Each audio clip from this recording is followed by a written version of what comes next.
warichi ibe warichi no wayala samamone nibe warida.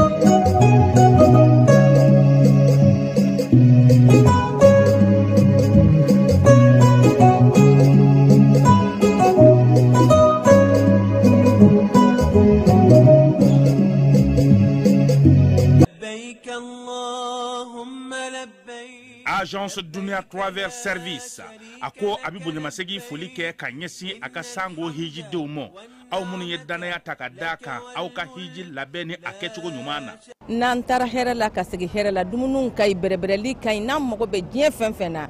u ba bela jelen kanye donc ambu foku barkada directeur minto ma no fe no e Amadou Maïgaye ajora jorola nyamo ya ko fenfen ajora jorola kaniso jamola kamago berebere ka koto mogo tala mogo te mindo ka nyeira mogo la anyo barade soro dunya la kumukele kono akoka au bela jele la dunya silame munu me mali kono ani munu sigiro beno do diye jamana were umo ka fo sanwere o hiji ni o umura o baraw labe on damne na kaba o mana au munu ba fe ka hiji ke damu lakana ni basiki kono agence dunya akeme ko fere bela jele tige ka hiji ke chugo nyuma kala on bela jele labe ka bla awnye minyi ka do shiro ni damu ye ka surunya au ka bato ke yoro la dumuni la ki ka sanuma obi tobe ka bla au ka bulo ka sagana ka wati bela jele la dogotoro jole olu be au no fe hiji ke yoro ani bato ke yoro wera bela jele la yoro be ani wati be bawo bulu kuma do o ka busa ne de singa di agence Dunia Travel Service jenyu ankele mimbe au ka hiji ni au ka humura ke ka nya ale de do o pana ni aw be kuna foni were nyini aye weleli ke 66 71 37 24 70 64 99 71 ni aw be u ka yoro nyini u flani hippodrome yere la immeuble station soma yafula kulukoro sira dala o pana minyi ka do agence Dunia Travel Service ye kube dugawu ke hijini umura ke chugo nyuma ana musakaw ala ka noya sira me bela jele ye innal hamda labbaik Allahumma labbaik. La commission des agences de voyage du Mali informe l'ensemble des pèlerins que les inscriptions pour le Hajj 2026 sont ouvertes. Elle invite toute personne désirant accomplir le Hajj 2026 d'aller s'inscrire rapidement auprès de l'agence de voyage de son choix, en insistant sur le respect des procédures établies pour sécuriser le voyage et faciliter l'obtention des documents nécessaires. La clôture des enregistrements est fixée au 31 décembre 2025.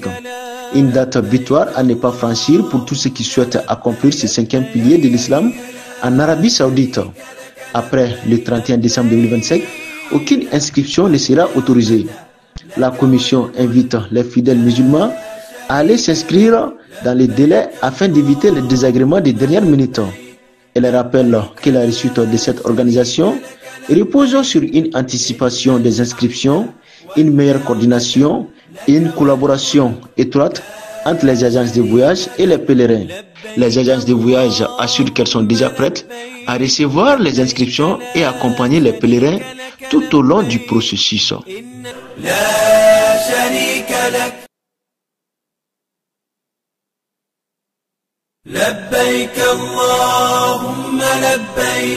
En Balma kuna folie kabo commission des agences du voyage du Mali. Mali agent de voyage wa commission ba. Kuba ni malien befe ni ya leini ka fo kata hejila ika wuli kati to sebe agence la agence mimbe ni ya kanu. Ko kadaka 2026 hiji ko Saudiya kleme ka sharia gelembata le 31 décembre 2025 no ya so mo min to ma sebe abena gelade o de koso agence ka tomba no de commission ye kuba ni malien befe ko wuli kuma don o de ka usan singa de ko agence be kelme ki ka daile ka malien kumbe chuga mina to ka semen jona o de koso ne miya leini ka fo ibna ta hijila walma ki ma blakata ki ka wuli ka besisan ka buli kata agence in bɛ k'a fɔ n'i y'a kanu n'a ka baara taabolo y'i diya tɔgɔ sɛbɛnw i ka taa kɛ nin tun ye kunnafoni ye an ye kunnafoni min sɔrɔ ka bɔ Mali agent de voyage ka tɔnba la n'an k'a ma k'a fɔ commission ala k'a faamuya ko ɲuman di an ma assalamu alaikum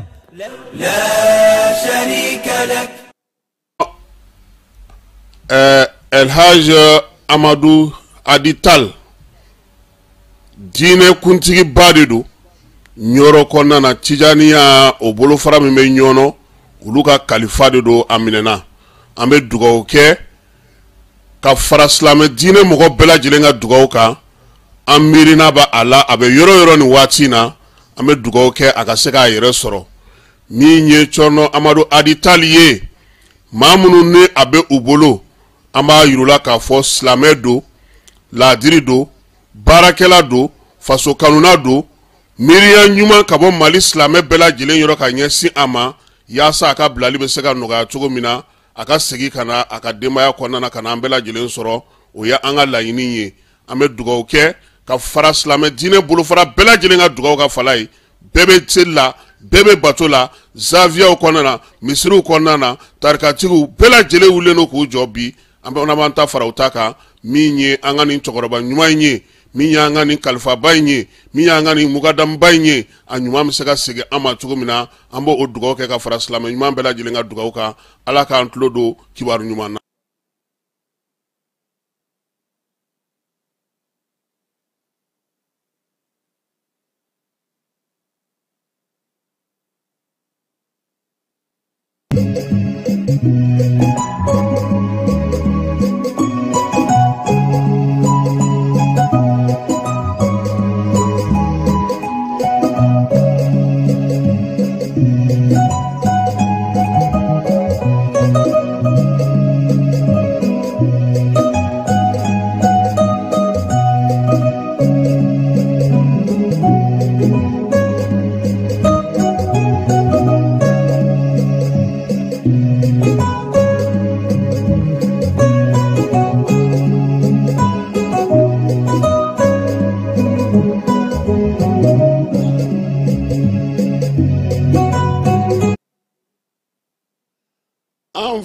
Ni an lamɛnbaaw Bamako cɛ ani muso denmisɛn ani maabakɔrɔ aw bɛɛ lajɛlen aw ni sɔgɔma ka kɛ ni aw sigiyɔrɔw ye aw ni ɲankuma bi ye alamisa ye septembre kalo ale tile 4 ye bi ye san 2025 mawludu kebaw fana ye bi ye n hakili la ni ma fili ni ma ɲina su in na ye kalanw ye ka dugu jɛ sini na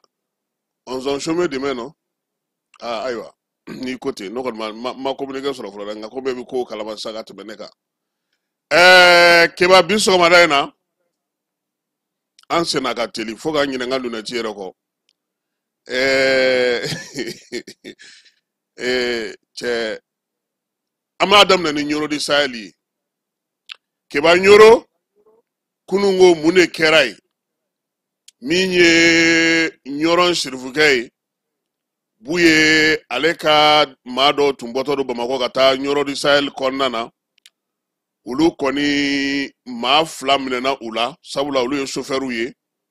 mobili Ford ale ni V8 bamanci wale ɲuman wale kɛbaw kɔni taara ni o ye min bɔra kɔnɔna na an bɛna o da o tulo kan bi maa sinakaw fɛ Tuara maa kolen bɔnna a nina ye dɔgɔtɔrɔso min bɛ ka jɔ wolomasiri tabaw tɔgɔ la général de corps d'armée Sadio Kamara ale ni médecin colonel Asaba Jalo u taar'u ɲɛda baara kan maa minnu y'u sigiyɔrɔ bila ka bɔ Burkinakaw fɛ yen ka na Koro ɲɛmaaw ko k'olu ka dugu fara fo ka taa se a fali dan ma Koro yɛrɛ kan ka maa hakɛ min bisimila a tɛmɛn'o kan pewu Bafulabekaw fɛ yen Solenta min ye sɛnɛkɛlaw ye u bɛ ka nisɔndiya sɔrɔ sabula fura sɔrɔla u ka fɛn ɲɛnɛmaniw na minnu tun bɛna na u ka sumanw olu tiɲɛ kalanta ko a bilara octobre kalo tile fɔlɔ la yanni a ka a ti bɔ a ma ayi ala kana bɔ a ma n'o tɛ salon ko an ye wari sara keba yin tɛ bɔ ɲuman na dɛ APDP ni Bamakɔ commerçants n'o ye kɔmɔnnan ka maaw ye olu ye ɲɔgɔn sɔrɔ ka hakili jagabɔ kɛ ka hakililajigi kɛ ka ɲɛfɔli kɛ u ye APDP ale tacogo la farikolo ɲɛnajɛ ta na sira fɛ Keba an ka npogotigininw olu ye se sɔrɔ kunungo Angola kan o kɛra 52 45 ye cɛw olu bɛ don tulo na bi ni Ala sɔnna ma Super Coupe Asimi Keba finali Keba cɛ Kulukoro ye ko kɛ dɛ kunungo demi final la Kulukoro y'anw dasi Segu tɛrɛ Tumutu y'anw dasi 2-1 min ye Buguni ni Moti ye o banna penalty ta na 4 ka taa Moti kanu na donc Moti ale ni Kulukoro de bɛna ɲɔgɔn sɔrɔ finali kɛnɛ ka Keba i y'a ye yɔrɔ u ka bɔlɔntan min bɛ sigi sen kan n'o ye bɔlɔntan min tɛ ɲɛnabɔ ye i bɛ Bamakɔ de ten ka kuma bɛɛ ni ninnu ye u ka bɔlɔntan labɛnnen dɔ ye i bɛ taa sɔrɔ Bamakɔ équipe 4 de bɛ ɲɔgɔn sɔrɔ mais ni arbitre tɛ san yan o a tɛ fɔ arbitre ma a kɛ tan yan a bɛ file fiyɛ cogo ɲuman na namara tɛ se ka kɛ maa la a lajɛ kɛ équipe 4 min bɛ demi final la Keba Bamakɔ t'a la a 4 tɔgɔ lamɛn kɛ Kulukoro Tumutu Buguni Moti nka n'u y'a namara in dilan yan Bamakɔ yan i b'a ye a 4 bɛɛ bɛ demi final 4 bɛɛ bɛ kɛ Bamakɔ ka ye parce que arbitre Ala ka hakili ɲuman anw ko k'anw ka jaabi sɔrɔ u yɛrɛ bɛ jouer bi da yɔrɔ ko joueur bɛɛ sera kɛnɛ kan ka ban ko bɔlɔntana kura dɔ nana Keba k'a tɔgɔ ko Usumani Kamara e b'a dɔn ko o ye kura ye sɔɔni sisan an bɛna nin bɛɛ lajɛlen walawala a bɛ se ka faamuyali sɔrɔ a la cogo min na n'an ma min faamu lunette de tununnen don han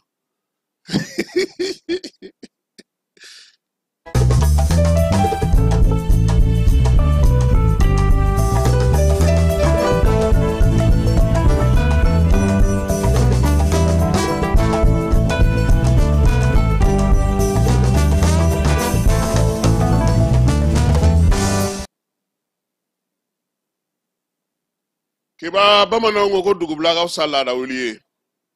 anw de ko mɔgɔw ma n ko alamisa o alamisa degun min b'aw sɔrɔ gɛlɛya min b'u la kɔnɔgan min man'u sɔrɔ u k'a bila ka na anw b'a sansalama Keba kunun ko an y'an da don kuma min na n'o o ye butigiw datuguliko kuma ye maa minnu bɛ yen n'olu ni sariya tɛ ɲɔgɔn fɛ o butigi datigi sababuya la sa an balimakɛ dɔ sera an ma a tɔgɔ ye ko Sidi Zubairu a ko u y'ale ka butigi datugu k'a sɔrɔ ale ka sɛbɛn minnu bɛ yen ani ale ka laɲini minnu bɛ yen n'olu kan ka kɛ ale yɛrɛ ka fɔla Keba ale bɛ hakɛ o kɔnɔna na kuma ka ɲi kumatigi de da Sidi Zubairu k'a ko kɛra cogo di o don ko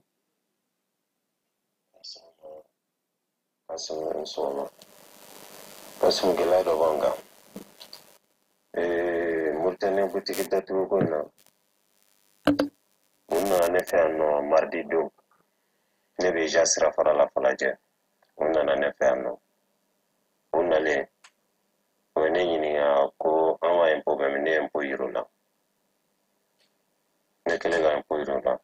ko registre de commerce n ko tiɲɛ yɛrɛ la n ko ne ma deli k'o ta Mali yɛrɛ kɔnɔ depuis ne ye baara daminɛ Mali kɔnɔ yan nɔ fo don ne ma deli k'o ta ko ne ka bɔ ko bɛna datugu ne ko bon n ko n'a bɛna datugu kɔni ko n'a y'a sɔrɔ ko kɛlɛ kɛ kun ye Mauritanie ko de kɔni ye n bɛ ka da mun tugun n ko Mauritanie butigi tɛ quoi ko mun b'a yira olu la ko ne tɛ Mauritanie ne ye n ka pièce bɔ k'a da kelen b'u la ko n ma ko k'a jateminɛ dɛ kelen tɔw ko ayi k'an k'a datugu min bɛ ne fɛ baara la o y'o ɲininka ko walima o yɛrɛ bɛ bɔ min o k'a ma k'ale bɛ bɔ ɲɔnɔ ne ko awɔ n ko ye ɲɔnɔ ka o ye ne yɛrɛ dɔgɔnin ye ne n'o de bɛ baara la butigi kɔnɔ butigi in fana ye mɔgɔ min ta ye maliyɛn de don ko tɔgɔ min bɛ an ka patante kan k'o tɔgɔ in don ne ko o tɔgɔ in butigi de kun b'o fɔlɔ bolo mɛ butigi t'o ta ye bilen butigi ye ne ka patron de ta ye ne ka patron ye maliyɛn ye ne fana ye maliyɛn de ye i y'a faamu k'olu tɛ baara kɛ n'o bilen k'olu bɛ datugu n ko ne kɔni tɛ dɔwɛrɛ dɔn n'a y'a sɔrɔ ko datugulen ko parce que ko maliyɛn ko ni Mauritaniens ko kɔni n ko an ye maliyɛnw ye bi o tɛ se ka changer n ko n'a kɔni ye datugu ko se b'a ye kɔni a bɛ se ka ne ka datugu kuma yɛrɛ tɛ ne fɛ parce que se tɛ ne quoi maa bɛ se ka ne ka datugu mais ka a la fɛn ko k'a fɔ ko maliyɛn butigi tɛ ko Mauritanie butigi don min kale wa 15 sɛw kan Mauritanie butigi tɛ o tɛ bi o tɛ sini maliyɛn butigi de don i y'a faamu ne yɛrɛ min bɛ ka kuma fɛ ne bɛ butigi in baara la a mɛnna ne de bɛ butigi in ko bɛɛ gérer ne yɛrɛ ka patron t'a foyi foyi la i y'a faamu ne y'o f'u ɲɛna u ye ne bila ka taa ko ne ka taa Bamakɔ kura ko ka taa ɲɛɲini ne taara yen nɔ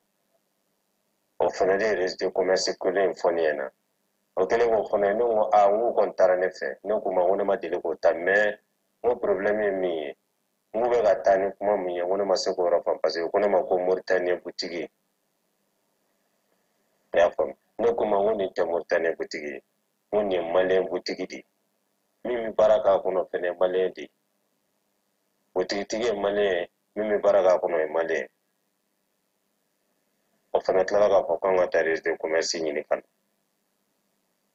k'an ka taa registre de commerce ɲini ka na ne ka datugulen filɛ bi y'a tile 3 de ne bolo fiɲɛbɔda dɔ kan ka di anw ma hali n'a sɔrɔ registre de commerce ko b'a la fiɲɛbɔda dɔ kan ka di anw ma an bɛ se k'an ka registre de commerce ɲini cogo min na k'a sɔrɔ mais hali bi fo nin yɔrɔ la damadɔ an ka kuma la an ka datugulen filɛ ne yɛrɛ filɛ kɛnɛma nin nin ye ne tile 3 de n bɛ kɛnɛma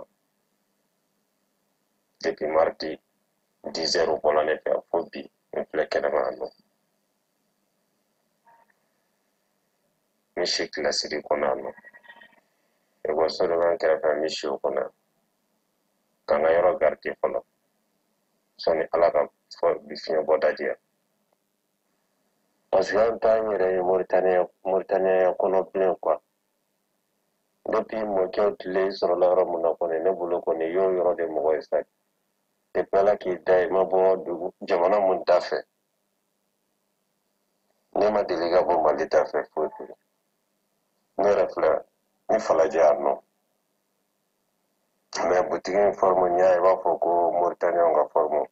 suraka butigi de don mais Mauritaniens butigi tɛ quoi parce que mɔgɔ fɔlɔ minnu kun b'a la o kun ye Mauritaniens de ye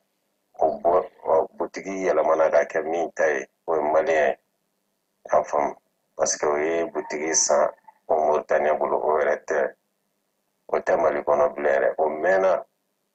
fo kana se bi ma mais olu nana dɔrɔn olu ye tɔgɔ min y'an ka patente ka ko tɔgɔ in kama n ko tɔgɔ in ti référence ye ne yɛrɛ bolo parce que o bɛ diya anw de an yɛrɛ bɛ taa an ka tɔgɔ yɛlɛma k'a kɛ an yɛrɛ ta ye quoi n ko tɔgɔ in o bɛ diya mais o yɛrɛ bɛɛ la mɔgɔ min b'a la fɔlɔ n ko o bɛɛ ye maliyɛn kelen ye parce que o ye naraka ye u bɔlen a la donc anw de b'a la anw de ta don fana ne ka patron de ta don ale dun ye maliyɛn ne fana ye maliyɛn ne min bɛ k'a baara kɛ ayiwa nin ye Siri Zubairu ka laseli ye Keba n'ala sɔnna ma tilegan fɛ an na kuma di DNCC o maaw ma baara min bɛ sen na an bɛ se ka faamuyali k'a la cogo min na Gédéon n'a ka maaw an b'u yɛrɛ fo wulikajɔ ni cɛsiri ni baara kɛcogo ɲuman na tile hɛrɛ ala ka o da anw ni olu bɛɛ lajɛlen ma n'an bɔra o la Keba a bɛ waati damadɔ bɔ Nioro du Sahel Bamanciwale ni Nigawale Kebaw u ɲɛsinnen don a dugu ma waleya in n'i y'a jate minɛ a bɛ n'a fɔ kabilaba minnu bɛ Nioro du Sahel kɔnɔna na ni silamɛ diinɛ taabolo bɛ olu bolo a kɛkun ye ka dusukasi ani kɔnɔguwan ta ka ɲɛsin olu ma a bɛna san kelen sɔrɔ min ye Talakaw ka kalifa ye n'o ye Amadu ye ale minɛna ni Bamanciwale kelen ninnu fɛ Nioro du Sahel kelen in kɔnɔna na Keba a waati wulikajɔ ni cɛsiri barika bonyana kosɛbɛ sisan u ɲɛsinnen don min ye Sheikh Hamaw la ale ka kabila maaw ma kɛrɛnkɛrɛnnenya la maa min bɛ golo kan bi o ye Mohamed Ould Cheikhna ye n'an bɛɛ lajɛlen b'a wele ko Babu ye Keba a bɛ tile damadɔ bɔ min ye Nioro du Sahel buye ka misiw be mara yɔrɔ min bamanci wale ni juga wale kɛbaw u wulila k'u kunda yen yɔrɔ kan ka taa k'u bɛ taa jaga bɔ buye ka misiw la u selen kɛnɛ kan yen u ye ɲɛfɔli kɛ mun bɛ buye ka misiw la kɔlɔsi Mali ni Moritani dancɛ fanfɛla la kosɛbɛ ko k'a fɔ misitigi ye ko u bɛna segin ka na ko ka na jaga bɔ buye ka misi marala ale ye ci ɲɛfɔ cɛkɔrɔba ye babuye k'u ma ko maa t'ale dege jagabɔ la ale b'a ka nafolo sɔrɔ cogo min ale b'o dɔn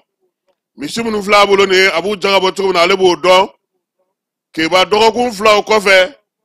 bamanci wale ni wale kɛba ninnu nana o y'a sɔrɔ buye y'a ka kalanden dɔ wuli ka taa f'u ye k'u ka sabali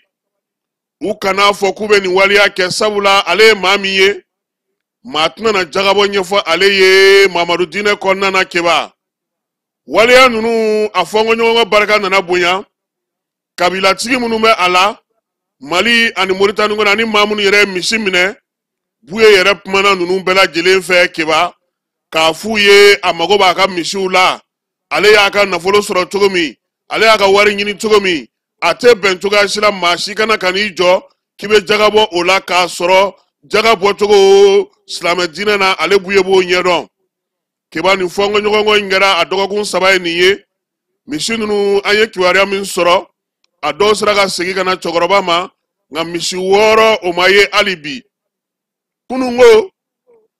buye ka denmisɛnnin dɔw u bɔtɔ Bamako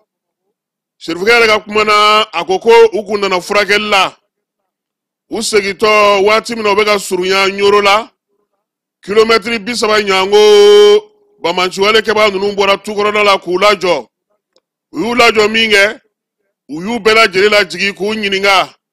ko jɔnni ka bolifɛn ye nin ye aw bolo u ko Ɲoro serifukɛ ta don u ko ayiwa n'o don musow ni denmisɛnw aw ka aw yɛrɛ ɲini aw taa cogo la musolaka minnu tun b'a la olu tun bɛ fɛ ka fujini k'a yira k'a fɔ ko u k'u bila ka taa olu kɔrɔtɔlen don sabula banabaatɔw b'u bolo u ka bana fiɲɛ bɛ ka bɔ dɔɔni dɔɔni terorisi ninnu ko ayi dɛ k'u ka taa kɛrɛfɛ k'u nɛ minɛ sisan keba o kɛlen sofɛri 2 min ye Ford ani V8 ye u ye u da olu ka sa ka olu ɲɛ siri fɔlɔ ka tila ka u ɲɛfoni muso ninnu taalen bema masuruna na kɛrɛnkɛrɛnnenya kilo 15 sabula wale in bɛ ka kɛ tuma min a na kɛ bamanci wale kɛba ninnu u kun kɛlen don ka bin bangi mobili dɔ kan komi o ye blende ye ɲɛ ma se ka sɔrɔ o ko la u nana jan de dasa k'u don yiritu kɔrɔ buye ka maaw ma surunyalen tuma min na sa ka olu labɔ ka sɔrɔ k'a f'u ɲɛna k'u ka taa sofɛrikɛ ale o sofɛri 2 ninnu kalilu tigana o ye banabaka ye min ye Ismaël Zamere ale Burkina ka ye u taara n'o maa 2 de ye tile kɔnɔna bɛɛ lajɛlen na keba min ye Ɲoro ni Sahel mɔgɔw ye u dusuma kasalen kun don kosɛbɛ kɛrɛnkɛrɛnnenya la serifukɛ n'a masurunamaw waliya in ma bɛn u ma sabula buye ye min f'u ye ale tɛ faama jɔyɔrɔ ɲinina ale tɛ jɔyɔrɔ ɲinina ale tɛ fanga ko la ale ye karamɔgɔ de ye a n'a ka kalandenw de sigilen don u b'u ka dugukolo de kan ale ɲɛ t'a la maa jumɛn bɛ se ka bɔ ka na k'i bɛna fɛn fɔ olu ye diinɛ ko la ala ko la kira ko la kuma tɛ k'a fɔ ko min ye silamɛya ye ko ka na o tintigima olu kun serifukɛ ko in ma bɛn a ma keba a y'a tɔɔrɔ k'a nɔmɔlamaw tɔɔrɔ nka min ye ɲɔrɔnka dɔw ye an y'olu ɲininka u ko mun ko ka kɔn waleya in ɲɛ ɲɔrɔn bɛɛ lajɛlen tun bɛ k'a miiri k'a fɔ k'u bɛna bin ɲɔrɔn kan a don su fɛ nka ja u kɛlen don ka jan de da sira o sira bɛna ɲɔrɔn la sira o sira bɛ taa Kayi k'a bɛɛ lajɛlen minɛ ka t'u sigi a bɛɛ lajɛlen kan keba ko in kɛlen min ye wolomasiri tabaw ye u ka ɲɛma min bɛ Ɲoro di Sahel kɔnɔna na ale n'a ka cɛdenw wulila k'u jɔ kolonɛli Saka Kumare a y'a yira sa ka cɛdenw na ko nin ko tɛ se ka to tan o y'a sɔrɔ u kɛlen don ka bolofara dɔ sigi Gogi Mali ni Moritani dancɛ la wuli kɛra ka taa olu nɔfɛ keba min ye Kayi sira ye lamaga barika bonyana sabula kari caman bɛ yen ani donimafɛn caman bɛ yen kununko olu ma se ka na Bamako yan fan fɛ a mɛnna u ma se ka sira sɔrɔ armée ka wulikajɔ senfɛ n'o ye 42e régiment ye olu ye sira bɔ fa bɛɛ lajɛlen fɛ minnu yɛrɛ kun kɛlen don ka t'u da hali gitɔrɔn kan Gogi u ye a caman dɛrɛ wa min ye dɔw ye olu sera ka boli ka taa n'u yɛrɛ ye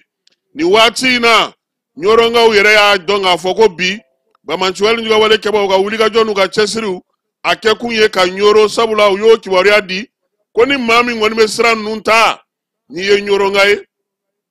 ko i k'i labɛn kiba sabula yanni wulikajɔ ka kɛ u nɔfɛ u tun ye maa caman nabɔ mɔbiliw kɔnɔ k'u ɲɛ siri ko ni maa min tɛ ɲɔrɔnka u b'o to u ka tɛmɛ waleya in dun u y'a kɔn ka fɔ bi ɲɛ kiba an bɛ se ka mun fara nin ko in kan armée b'a ka baara la a b'a ka wulikajɔ n'a ka cɛsiri la nka min ye septembre kalo in ye kiba an kan k'an kɔlɔsi an kan ka ko caman faamuya n t'a dɔn ni hakili b'a la san 2023 septembre kalo tile 7 bin kɛra bateau kan maa hakɛ min sar'o la maa si t'o da dɔn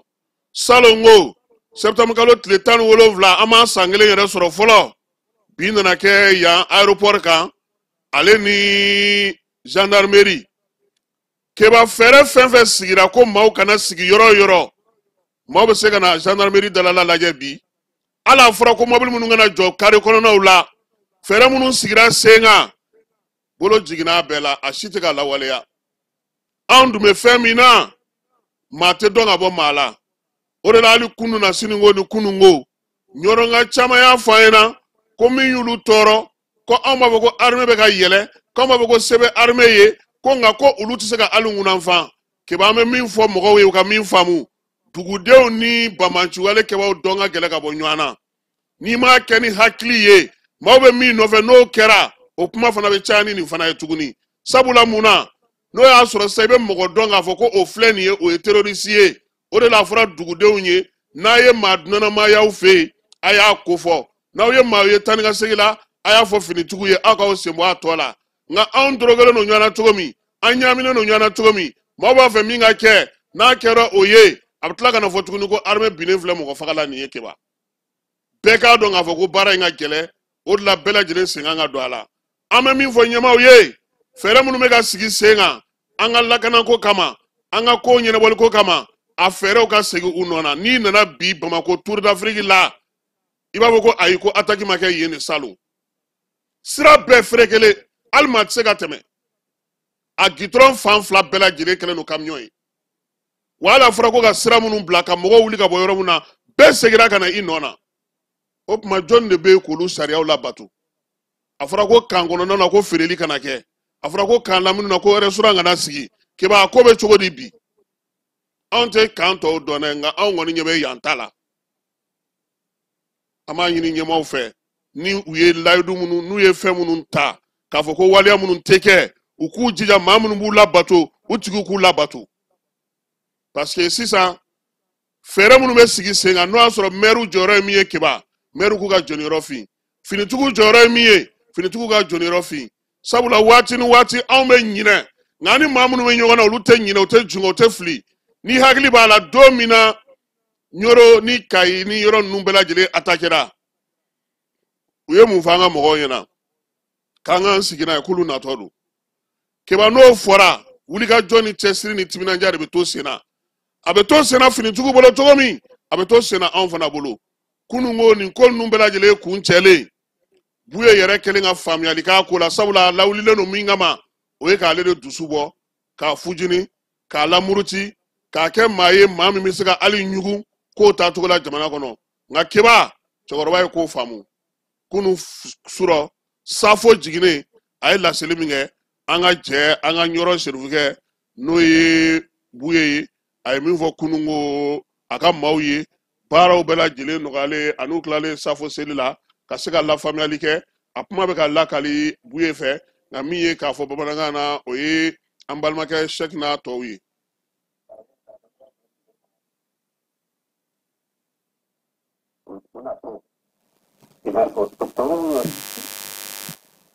Doktoru dabla awal kana tapeni maududu ka maududu ɲɛnamaya nɔfɛ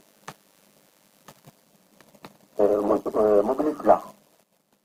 a fɔra k'i ye mobili fila in minɛ ko nin wulika to maaw ninnu bɛ mobili ninnu na denmisɛnninw musomanw tun bɛ mobili la ani mobili bolilaw numna foranya ko foranya ko pada menana ko dem dem son musamman nun ko inda da kudu kata mobile bola nu karani ko mobile bola nu sobaru ko na musro amma matro fe ne tem tro ko musamman nun ko nana ko lanin ona alen ko ni ta ko tora tora gana le ko mau borani biru porla ta abulu la do musamman wala kaya wal mapla ko pa to yang kata kana ko to la kana play de tar ko musamman ko tamna ina ko ayat ta ayam ko mau no wala ko ta ma ko ta sugaru ni ka ma de ko lo min ta mai ngel mau pamangan ni ka ni ina ko ini kita punya perkata begini, kita sama begini. Dulu karena begini bola udah kacang seminggu, kita sama begini. Teman-teman dulu nana, itu ada telingko. Aku ayah antum berkait, ada yang tadi begini, ayah saya main ko amat dulu peran saya, main kanan. Berbeda, punya jam seminggu tahun da jadi sekarang itu baru tahu ini varian mikro dan sebelum ada yang dipakai hanya macam tanya teman mikro ada pun masih sebagai yang tidak ada okey atas bagi atas jeno ya atas kena jeno apapun kalau insan tu mati ben mungkin bena ala hakim na kali di banding ke ala hakim itu mati ben zonu lepas pun tetap pun bena po ale ko kali banding tu itu mati bena tapi pun bena ale jeno ini zaman se lima jeno itu kalau insan tu tapi pun sebab pun bena ala hakim na kali ale jeno artis mau jenaya nanti ke usahakan itu ya perempuan nanti jenaya so jenaya nanti ke usahakan nu ya kita perlu terkait ama soro artis nu kubena angkat kita ajak kan aku ni pernah jenaya artis sama artis jenaya soalnya sih artinya ke abis itu teknik kamu kan dia jenaya habis apa maka jenaya ai soalnya tidak apa dah artis semua aku betul atau ni ada sama sistem ini rasanya tidak sampai sini kamu belum lalu taruh pelatih una tu aku kumba munna macam kamu bani Kalau di kau berkata ni kau berpangai ni awak ni orang ni kau ni orang ni kena puluh. Orang ni kau sama-sama kena nak kita hukum ni awak kena orang ni kau hukum ni boleh ni cuma dia ni nak sebut apa sih? Orang mangka ni kena macam kusubui. Kalau kau jadi tu balik si jadi minto. Asli jadi ni kalama. Abah kau kulit nimba kanje, aku tak biasa kanje terong, bukan apa mari. Kau ni ama kau kalau segi kabau kau ubin galu ni kan, ada si jenai, ada song, ada untuk matu apro. Na terapoka joya aire dia pasti tak bisu hali aire tak pasti tak situ lah. Abah sebut nama cerita teku lau. Ini mami ini. Aku pun bertanya dia. Ini iba dongga pun cuma kita ni na, iba cuma kita ni na. Ini boleh cuma beli ni cuma beli ni mawar. Ni cuma beli masih saya boleh beli masih saya pula. Amohon kalau dia ada mah, uta. Muli kan subuh minum bela je. Ubu korang tu, nas ubu korang tu, lagi tu, pangwa pa. Nesen tu lah, olah, asan ni nak usah, pun asan ni nak usah. Cuma kita auga fanga mi babu wa nauga sami ne jele tono iko ne ti maso ma jele tana ika kumbena isango ya kuma te ka kumbena mbili au pro wal masa kumbena so ga au kuna semali ta ko au ka fanga to au nuna eno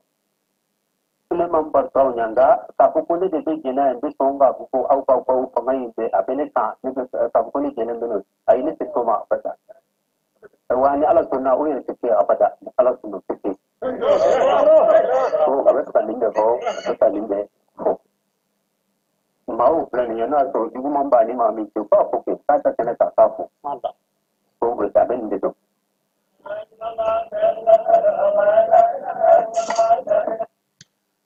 ye nyoron sirfuka ka kuma yake ba abe min fara kan doro ka foko kunungo chauffeur fana ya wele ka isra fana fe nga bi armée wuleno ki jo keba ame dugo ka nga sora suye suni tle ube baram na alsa doka faraka wuye ka chauffeur ke fla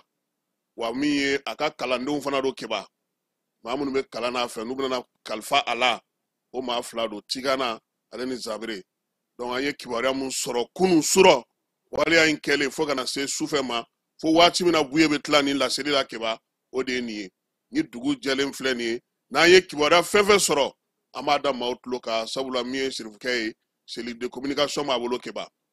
kuna fundilo ba kerefe mamun ba blasralu fana be nyorongo fana kibara chamandama an da kuna fundi nyogo mun be nyoro ani ma waraw munu ye ka ko imbela jele la kolosi ambu befo ka wala nyumando ni kenenga ni tuye somarena aye min soro ka keni nyoro bara mun kerai ka keni sirfuke ale ka dema mago ni dugu sirama nga mauludi ka te bo amakeba ko kon ala sonama ube mauludu ke shegna kalando fana kibara do chikana na ala sonama ulafe mi ye vamara ale bana odi mogoma amali si fefe be mali kono ye déclaration belele ba ke amo fana di mogoma ulafe ni ala sonama ameta fa am sura ka sikana la jelema amulum ba fe ka voyager ka soro amade ku soro aka voyager konnanna compagnie de transport Somatra u ya kanu kanani kar kwa chamanye kare munun dilana norme konnanna aw ka lafiya kama a suspension wo a climatisation a siège wo ni ye kare jolenye foite jigi kono ibise ka do akonnanna tukuminna Somatra e ka kare Somatra ne ka kare Somatra an ka kare o kum konnanna kare numbe sirata donko do Bamako Sekou San Moti Kuchala kata sesika soma Kenyeba kita umanyina Nyoro di Sahel mauko kata se Kolokani Jijeni fo kata se Bemama Somatra fien foroko Somatra ka wuli herala ka se herala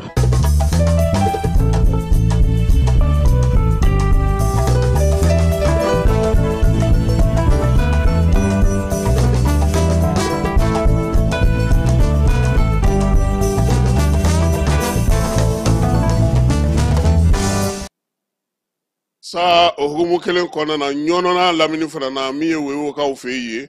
ani sanyola ayera ka fo miye bamanchole njo wale ka wewo ko me kata jaga mne maula na ze uya yira ka fo ko mashi ute mishi mne mashila bela jele mishi kele ina drome keme wolovla o sara uye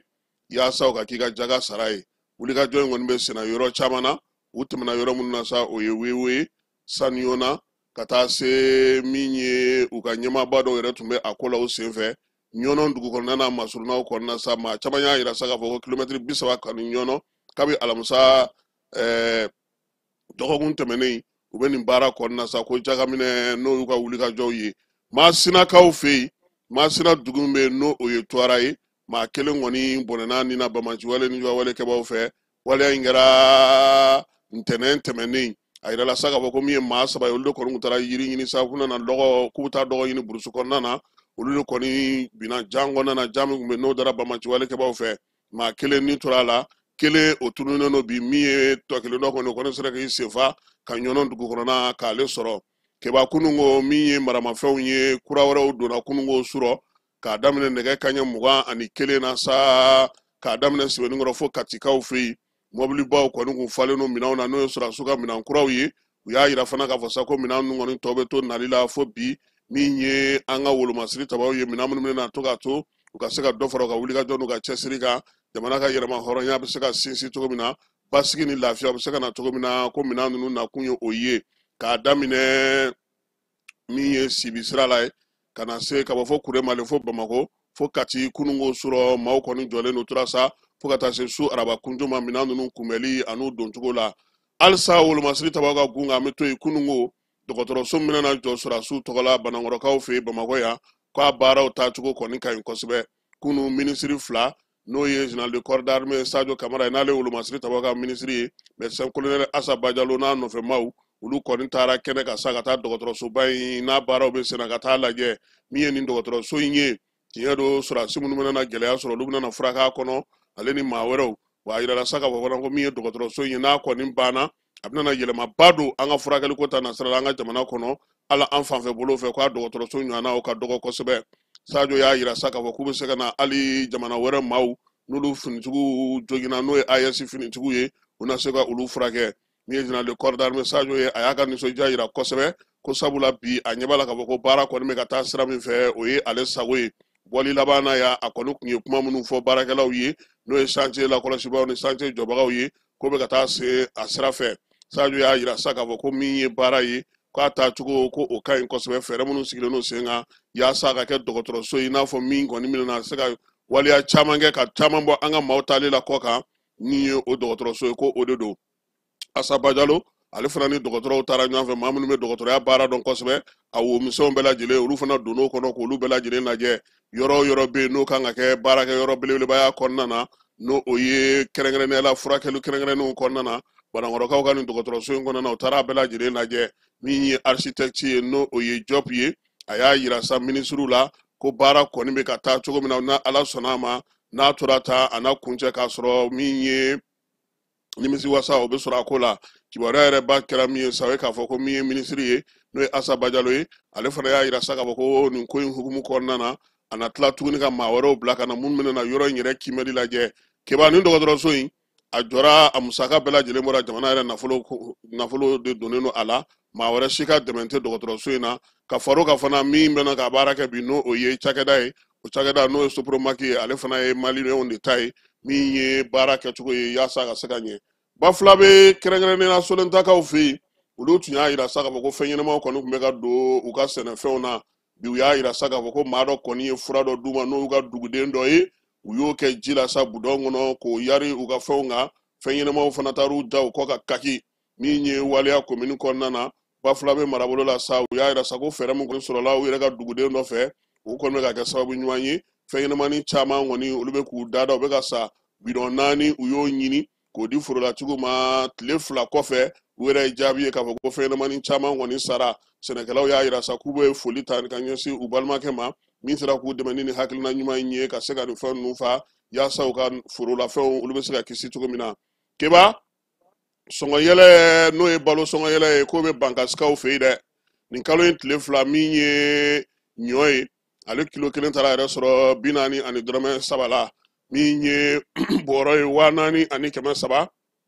o ye sangilo bɔrɔ ye o dun y'a sɔrɔ kɔrɔlen o tun b'o feere 7,600 kalo tɛmɛnen o kun sɔngɔw ye sɔngɔyɛlɛ in kɔni sa o sɔrɔla mun fɛ o ye k'a fɔ nin waati in na balo kɔni taa ni ka segin gɛlɛyalen don kosɛbɛ maa caman bɛ yen olu bɛ ka t'u nɔ na u tɛ ka se ka taa ni ka segin kɛ tiga fana o taar'i yɛrɛ sɔrɔ min ye 70 dɔrɔmɛ 4 na k'a sɔrɔ kɔrɔlen u tun bɛ k'o sɔrɔ 50 la min ye malo min bɛ bɔ kɔkan ka na sa o kɛlen don 100 dɔrɔmɛ 7 ye min ye finikisɛ ye finikisɛ kɛlen don 100 dɔrɔmɛ 5 ye min ye sɔ ye sa ale kɔni kilo bɛ 100 la nin waati in na k'a sɔrɔ pomme de terre o taara yɛrɛ sɔrɔ 160 la min ye a fɛn tɔ ye n'o ye jabajalenw ye sa o kɔni kilo bɛ ka taa yɛrɛ sɔrɔ 100 dɔrɔmɛ 20 na u y'a yira sa k'a fɔ ko min ye woso fana ye o fana kilo o sara kelen o ye 30 dɔrɔmɛ 5 ye u y'a yira sa ko nin yɛlɛma ninnu minnu kɛlen filɛ nin ye a bɛ ka na ni degun ye sabula da dumunifɛnw yɛrɛ bɛ ka gɛlɛya sugu la o de la a tɛ ka ye kosɛbɛ o de bɛ ka na ni sɔngɔ ale gɛlɛyali ye keba an y'a yira n ko korokaw fɛ yen maa pipɔgɔden o de bɔra burukina ka na koro dugu kɔnɔna na burukina bɛ kaw minnu kɔni bolilen don kɛlɛ ɲɛ bi olu kɛlen don ka koro fa tewu baɲangara ale marabolo kɔnɔna na kabini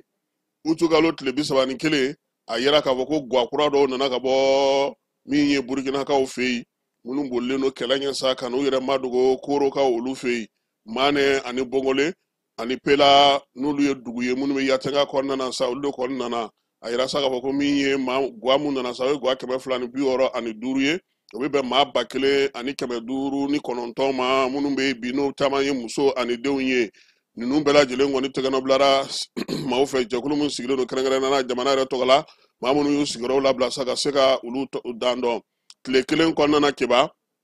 min ye ntɛnɛn tɛmɛnen ye sa septembre kalo tile fɔlɔ u kɔni ye gua fɛn fɛn kun b'u bolo u y'o bɛɛ turu k'o ban pewu sigiyɔrɔ fɛn fɛn kun bɛ u y'o bɛɛ ban pewu min ye Koro yɛrɛ ye ale bɛ se maa min kɔrɔ o ko kɔni a taara k'o dan pewu maa 83,417 ani 17 o ɲɔgɔnko kɔni o de bɛ bi maa 1,400 min ye jatew la sa u y'a yira sa k'a fɔ ko de kɔni kan ka don Koro dugu kɔnɔ maa kura minnu bɛ ka na fara a kan don o don k'a daminɛ utukalo tile 7 la ka na sa tile 15 ma sa u y'a yira sa ko jɛkulu min sigilen don maaw yɛrɛ danni kama dugu kɔnɔ u ko ko maaw tun bɛ maa 1,733 la a kɛra maa 2,000 ani dɔɔni ye maa 1,100 o de kɔni bɛ 500 o de bɛ bi na minnu ye mɔgɔ kura ye n'olu nana ka bɔ Burukinakaw fɛ yen a dun kɔni kɛlen don gɛlɛyaba ye sabula Koro yɛrɛ bɛ se maa min kɔrɔ a tɛmɛn'o ka pewu guaw banna yirikɔrɔlaw banna tugukɔrɔlaw banna minɛn minnu bɛ yen dumuniko yɛrɛ o bɛ k'a tɔ bɛɛ lajɛlen gɛlɛya o la sa k'u bɛ welewelemada bila maaw ma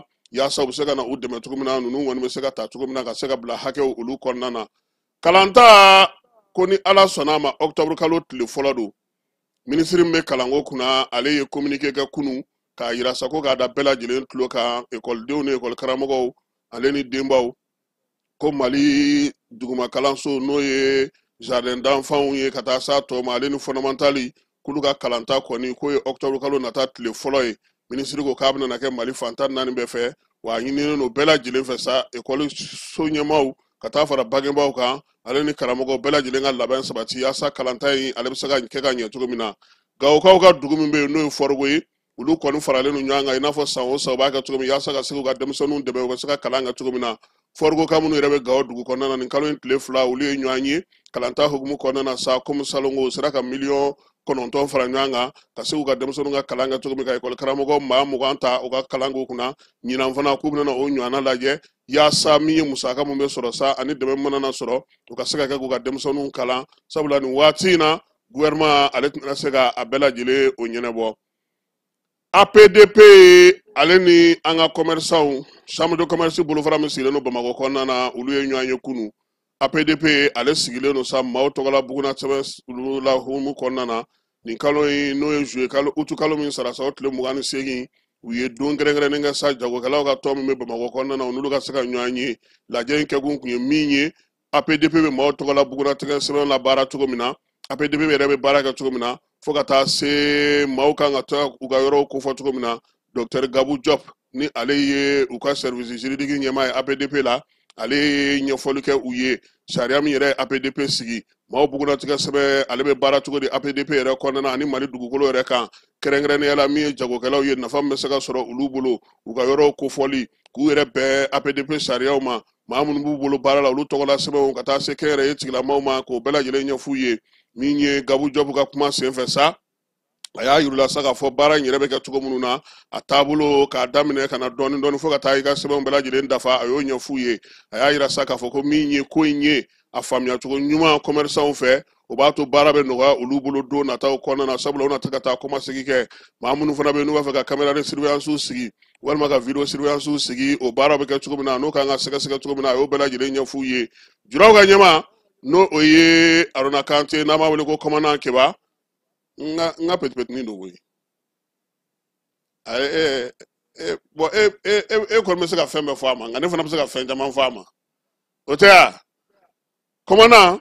ale de ye commerçants ka ɲɛmaa ye Bamakɔ chambre de commerce kɔnɔna na n'o ye Bamakɔ chambre de commerce bolofara min bɛ Bamakɔ kɔnɔna na a y'a yira sa ko nin waleya in ɲɛna kosɛbɛ nin b'a to maaw tɔgɔla sɛbɛn minnu bɛ tɛmɛ olu fɛ ani juraw fɛ sa u bɛɛ lajɛlen bɛ se ka ɲɛfɔ cogo min na baarakɛɲɔgɔnya ni kumaɲɔgɔnya yɛrɛ donnen u ni APDP ni ɲɔgɔn cɛ u bɛna ni sɔnɔgɔya caman ye baaraɲɔgɔnyaw la ale ni danayaw la u ni ɲɔgɔn cɛ u y'a yira ko ni ɲɔgɔn ye ɲɔgɔnnaw dɔ ka to ka fara a kan yaasa olu n'u ka maaw u bɛɛ lajɛlen bɛ se ka faamuyali kɛ cogo min Keba ko biye mawludi mawludu no be be rasulu bangeli ma ale ɲɛnɛmayali baaraw hukumu kɔnɔna sa a yira k'a fɔ bato bɛna kɛ yɔrɔ caman su in na min ye silamɛ diinɛw ka ɲɛmaaba ye n'o ye sherifu usman madani ayidara ye ka taa se diinɛ ɲɛmaa minnu b'an ka jamana kɔnɔ i n'a fɔ laadalaw b'a kɛ cogo min na su in na u na dugawu kɛ kɛnɛbaw ni seli yɔrɔw la jamana ye ani an bɛɛ lajɛlen ye yaasa basigi ni lafiya cɛfɔ ni kabɛ bɛ se ka na cogo min na ɲinan ta bilalen no hukumu kɔnɔ n'ala sɔnna ma usman sherifu madani ayidara wula fɛ a bɛna laseli min kɛ an na o da maaw olu tulo kan seko ani dɔnko biennale labɛnni hukumu kɔnɔna na jɛkulu kɛrɛnkɛrɛnnen min sigilen don n'o kan ka fɛɛrɛ kuraw sigi sen kan biennale taabolo ɲuman na olu ye ɲɔgɔn ye minisiri mamu dafe ale ka baarakɛyɔrɔ la mamu dafe a ko ɲɛmaya tun bɛ ale yɛrɛ bolo kɛkun ye min ye sa fɛɛrɛ jumɛn bɛ se ka kɛ biennale labɛnni bɛ cogo di mun ni mun sigilen don sen kan tumutukaw bolo jɛkulu fana bɛ se ka na fɛn jumɛnw d'u ma n'o ye hakilina kuraw ye ko kuraw ye n'o bɛ se ka don biennale la ka jɛ u ni commission nationale n'o ye jɛkuluba min sigilen don biennale yɛrɛ labɛnni kama olu ka se ka ɲɔgɔn faamu min ye baara ɲɛ mamu dafe ye bɛɛ lajɛlen fo miiriya ɲuman ni hakilina ɲuman na yaasa biennale bɛ se ka labɛn cogo min na ka ɲɛ a ko ni ala sɔnna a ma u na taa tumutu tuguni keba ka t'u ɲɛda kow kan koyi sabula tumutu tun b'a fɛ ka min kɛ n'o ma sen sɔrɔ min bɛ sigira sen kan sisan fo k'a lajɛ ko sabula min ye jamanakuntigi ye ani premier ministre u y'a ɲini a fɛ biennale in kana kɛ biennale tɛni ye a ka kɛ belebeleba ye kuma tɛ ɲinan san o ye seko ni dɔnko ale san ye keba nizerakaw fɛ yen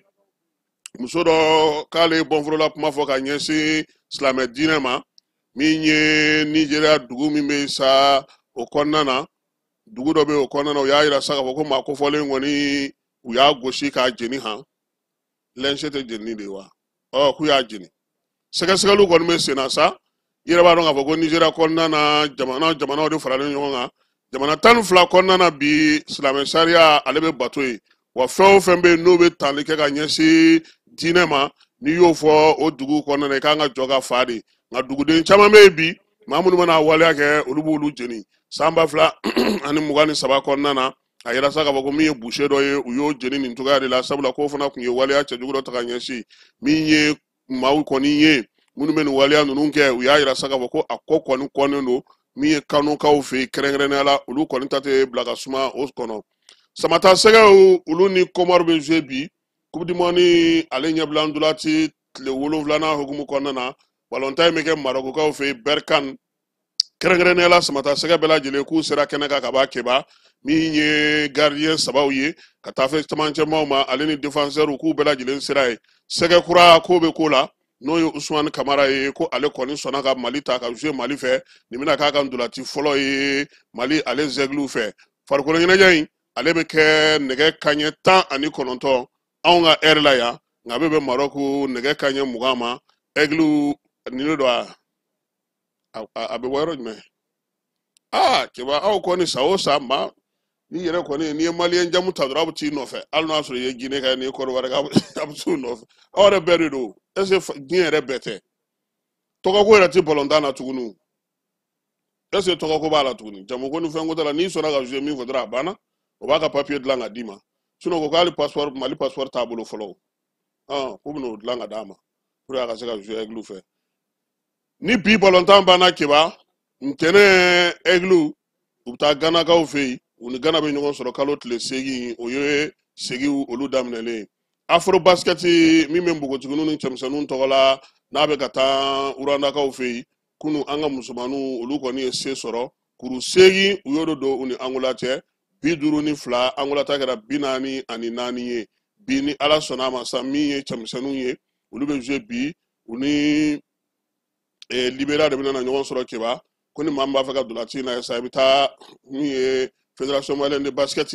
ale ka page Facebook sanfɛla la ko basket ninnu bɛɛ lajɛlen a jaw bɛ tɛmɛ super coupe asimi a bɛ k'i sɛnsɛn ka s'a kuncɛyɔrɔ la kɛba kunu demi-finale olu tanna demi-finale minnu bɛ sa o kun kɛlen don ka dugu jumɛn ni dugu jumɛn bila ɲɔgɔn na Moti ni Buguni olu tun bɛ ka jouer Kolukoro ale ni Tombouctou kɛba demi-finale kɔni janjo jara kosɛbɛ Moti ale ni Kulukoro la Moti ye se sɔrɔ Buguni nka 1-1 kɔfɛ 4 ani 3 ngɔyin na n'o ye penalty tan ye min ye Kulukorokaw ye olu kɔni ye anw buranakaw minɛ 2 ani 1 an bɛ tumutukaw fo kɛba sabula baara a ɲɛna ni ala sɔnna a ma coupe asimi a finale ye dimanche nata ye